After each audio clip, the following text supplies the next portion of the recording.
आज की इस वीडियो में हमने बायोलॉजी के जिस प्रोफेशन को डिस्कस करना है वो है इल्मे हैवानात परवरी यानी कि एनिमल हस्बेंड्री। एनिमल हस्बेंड्री जो है ये एग्रीकल्चर की ही एक ब्रांच है जिसको हमने लास्ट टाइम डिस्कस किया था और आपने वहां पे ये कहा था कि ग़ज़ाई फसलों और उन जानवरों से मुतल्लिक पेशा जो खुराक के ज़राए हैं उसको आपने एग्रीकल्चर का नाम दिया था। तो ये जो एनिमल हस्बेंड्री है ये भी एक तौर पे आप कह सकते हैं कि ये एग्रीकल्चर की ही एक ब्रांच है।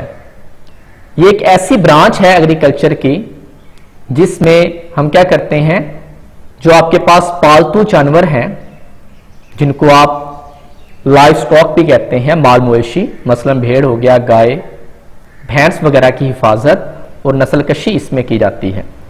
It is the branch of agriculture concerned with the care and treating of domestic animals।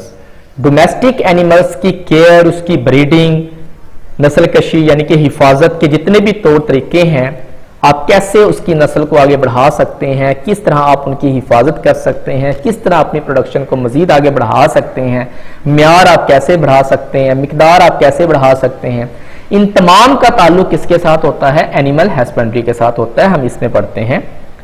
तो एनिमल हस्बेंड्री के पेशा वराना कोर्सेज को भी आप हायर सेकेंडरी तालीम के बाद अख्तियार कर सकते हैं। अगर आपने हायर सेकेंडरी की तालीम यानी कि एफएससी की तालीम अगर आपने बायोलॉजी के साथ हासिल की हुई है तो उसके बाद जो है आप इस पेशे को अख्तियार कर सकते हैं।